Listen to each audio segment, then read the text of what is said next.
اللہ وبرکاتہ۔ اچھے Islamic channel میں خوش آمدید۔ آج ہم اس ویڈیو میں اذان کے بعد کی دعا پڑھیں گے۔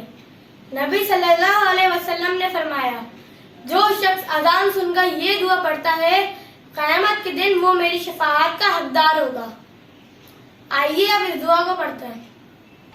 اللہم رب هذه الدعوة التامة والصلاة القائمة آت محمدا الوسيلة والفضيلة وابعثه مقاما محمودا الذي وعدته إنك لا تخلف الميعاد۔ اس کا ترجمہ یہ ہے، اے اللہ، اس مکمل دعوت اور قائم ہونے والی نماز کے رب، محمد صلی اللہ علیہ وسلم کو وسیلہ اور فضیلت عطا فرما اور ان کو اس مقام محمود پر پہنچا جس کا آپ نے ان سے وعدہ فرمایا۔ بے شک آپ وعدے کے خلاف نہیں کرتے۔